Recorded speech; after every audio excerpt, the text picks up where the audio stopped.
No, scusate, non era previsto.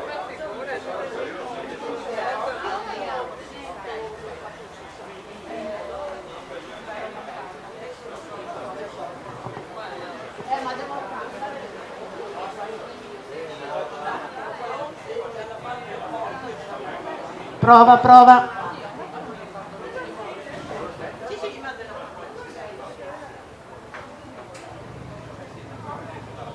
Buonasera a tutti, benvenuti anche questo mercoledì al Grand Central di Via Piave a Mestre, locale che dal 2021 ospita un festival letterario che prende il nome del Grand Central, appunto Grand Central Literary Festival.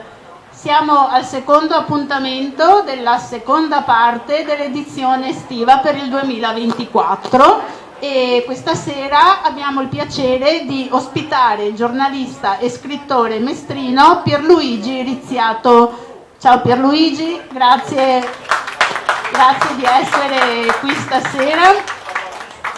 Pierluigi ci presenterà il suo romanzo giallo veneziano, specifichiamolo, L'isola del rimorso, in quanto è ambientato proprio a Venezia, con qualche incursione a Mestre ovviamente, ma del libro parleremo più nel dettaglio, grazie anche alla collaborazione e alla moderazione di Maria Laura Faccini. Ciao Maria Laura. Grazie di aver accettato l'invito di Pierluigi per moderare questo incontro. Maria Laura, anche lei un'ottima conoscitrice delle nostre città, quindi sarà sicuramente una moderazione competente, valida, professionale. Io vi auguro a tutti un buon ascolto, un buon proseguimento di serata e lascio subito la parola a Maria Laura, ricordandovi che alla fine della presentazione è possibile acquistare le copie del libro di Pierluigi, approfittando di lui qui per farsele magari anche dedicare e autografare. Buon ascolto. Sì, certo, perché per Natale, come dicevamo mercoledì scorso, meglio premunirsi già per fare i regali. Maria Laura, a te la parola. Grazie Silvia.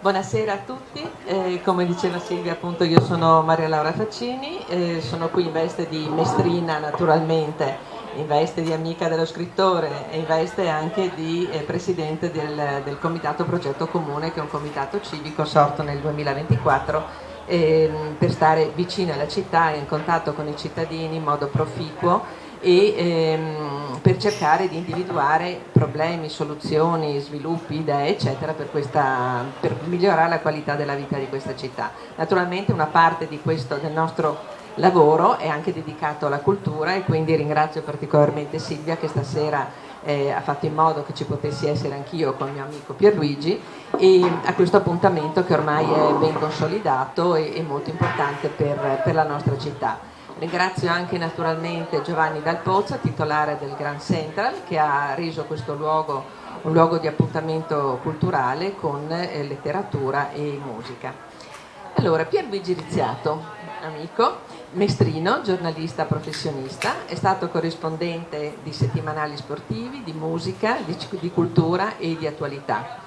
Per 30 anni è stato vice capocronista del Gazzettino nelle redazioni di Mestre e di Rovigo.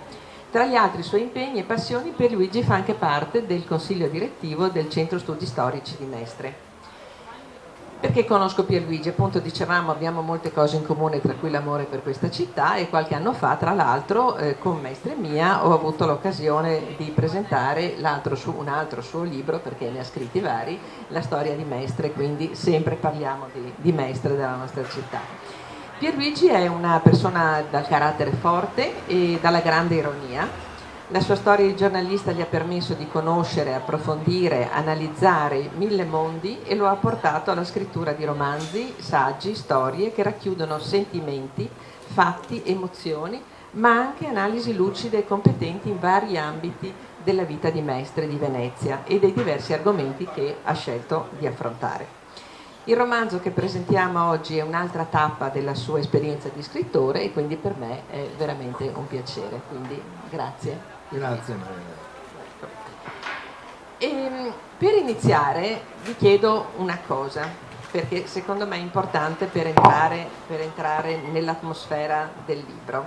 Vi chiederei di chiudere gli occhi un attimo, un minuto, perché vi leggo una cosa, cercate di sgombrare la mente da qualche altro pensiero. Chiusi, occhi. Dai balconi socchiusi c'è sempre qualcuno che sbircia sul campiello, c'è qualcun altro che rizza le orecchie al rumore dei passi nella calle, magari riconosce a chi appartengono e mentre si allontanano ne intuisce la direzione. Ecco, questo secondo me è proprio l'incipit corretto per immaginare la nostra città, Venezia, la magia di questa città. E quindi, se per te va bene, potremmo cominciare la nostra conversazione. So che appunto volevi iniziare con qualcosa. No, intanto inizio anch'io a ringraziare Certo. i presenti. Come ho detto spesso, non siamo in tanti, ma siamo buoni, validi e attenti. E spero anche che lascerete questa location, come si dice adesso, soddisfatti e appagati. Ringrazio anch'io il gestore del locale e Maria Laura Faccini che si è prestata a questa presentazione e a tutti voi che siete qui intervenuti. Io lascerei spazio alle domande. Sì. Va bene, perfetto. Allora, l'Isola del Rimorso, appunto il titolo di questo giallo veneziano, è innanzitutto una storia che, pur trattando di un mistero, quindi pur essendo un giallo, anche se in verità con poco sangue, bisogna dire, racconta vicende umane, psicologiche e sentimentali dei personaggi, però in un modo particolare, in un modo gentile, coinvolgente, quasi affettuoso, e che presenta poi la città Venezia, che ha ieri come oggi le sue caratteristiche ben note a tutti noi di città magica, intima, complice. La storia fa riferimento a un fatto misterioso occorso nella notte del 13 ottobre 1947, però il racconto ha in effetti inizio esattamente un anno dopo e fin dalla prima pagina il lettore viene coinvolto nella storia, nella vita, nei pensieri, nei sentimenti dei personaggi che lo accompagnano fino alla inaspettata fine di questo libro, di questo giallo. Ecco Pierluigi, la trama è frutto di un tuo approfondimento su fatti e persone che ti hanno particolarmente colpito o è una storia che è nata autonomamente, di fantasia, perché ti è venuta in mente in un certo momento della tua vita?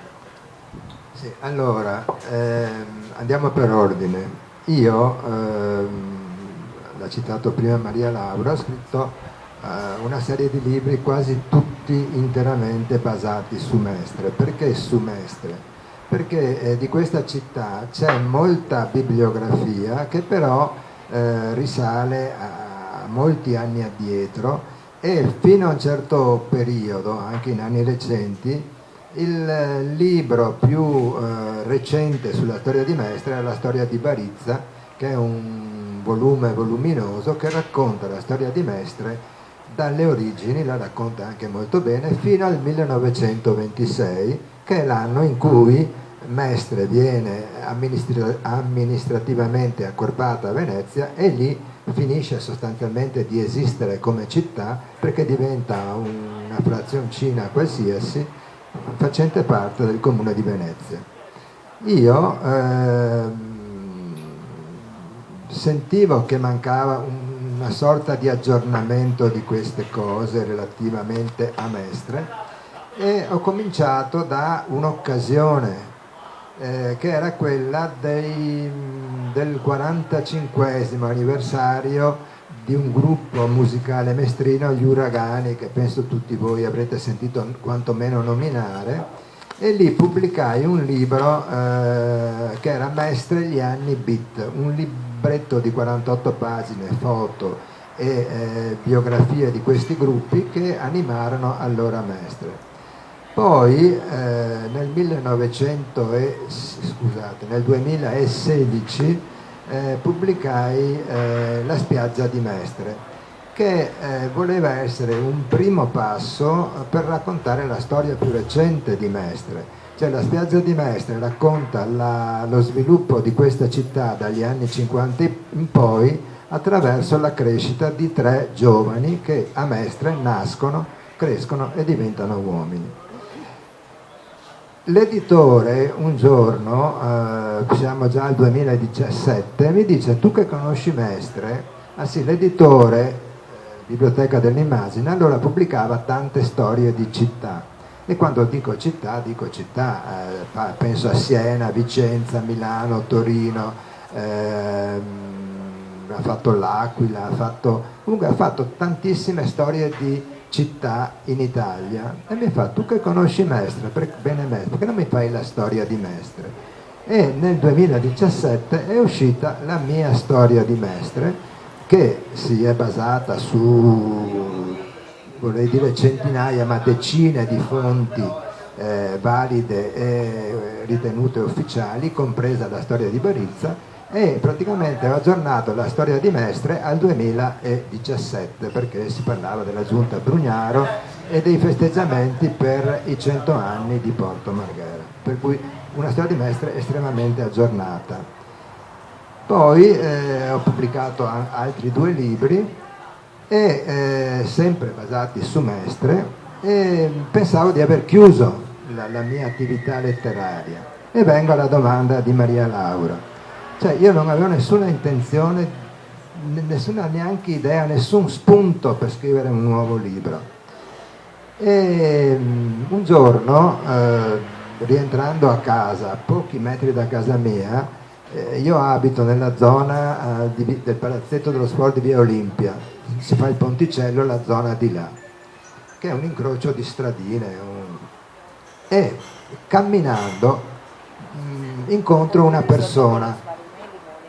Vi prego di seguirmi perché è fondamentale. Incontro una persona, poco dopo succede qualcosa, e questa cosa, che è una cosa per molti versi, adesso non posso andare oltre, questa cosa che è per molti versi una cosa che in realtà succede, in quel momento mi parve una cosa talmente anomala e curiosa che vi garantisco mi fermai su quel punto in cui avvenne questo evento, chiamiamolo, normale ma in quel momento strano e particolare, e mi venne lì lo spunto per scriverci sopra una storia.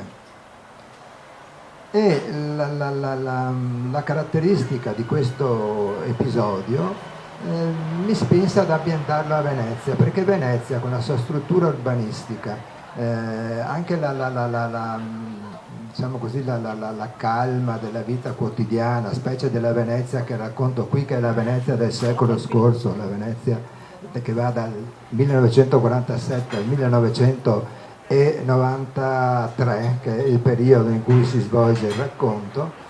È la Venezia quella più vera, più realistica, quella ancora che ha preceduto l'invasione di massa dei turisti, quella che era ancora la Venezia dei veneziani, che qui è raccontata, e credo che sia anche raccontata bene sostanzialmente.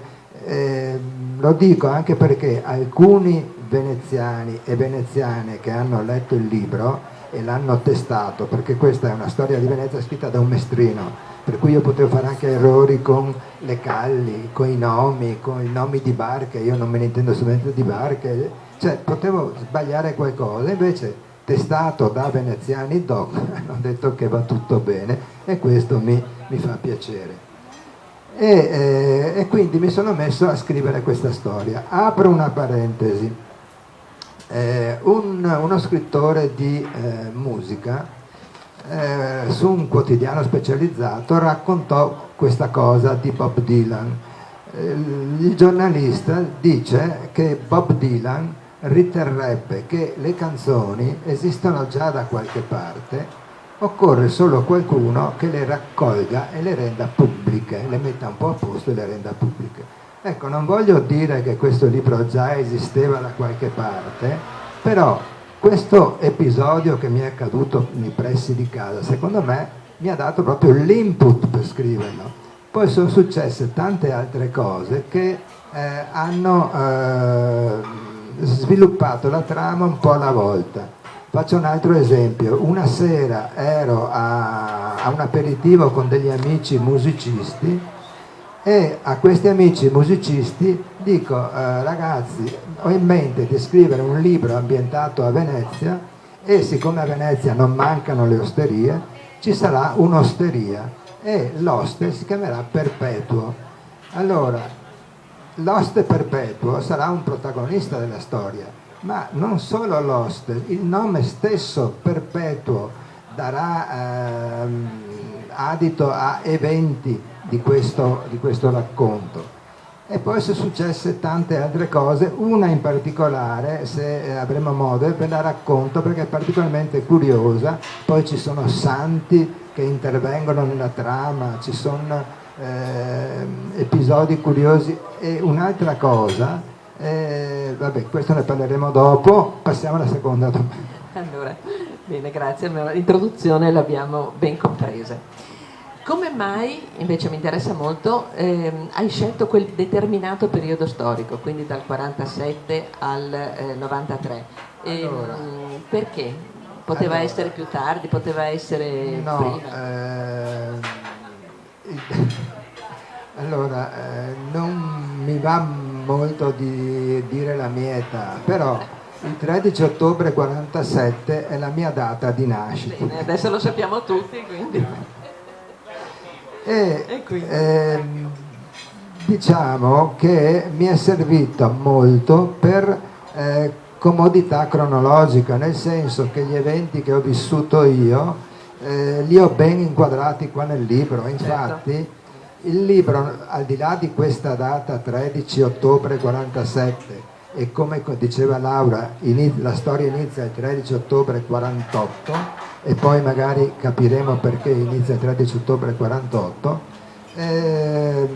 mi è stata utile per, sì, ripeto, non ci sono date nel libro, però ci sono certi eventi che fanno capire di che momento si parla. Cioè, all'inizio si parla del ministro Marshall americano che viene in Italia a presentare il famoso piano Marshall e si capisce che è l'anno 47-48, insomma, ecco. Certo. Poi ci sono certi accadimenti come il Venezia Calcio che vince un campionato, poi c'è non so, una canzone che viene cantata, per cui il riferimento temporale è sempre dato a certi richiami di eventi avvenuti. Certo. Per cui partire dalla mia data di nascita mi ha agevolato proprio nello sviluppo della narrazione. Certo.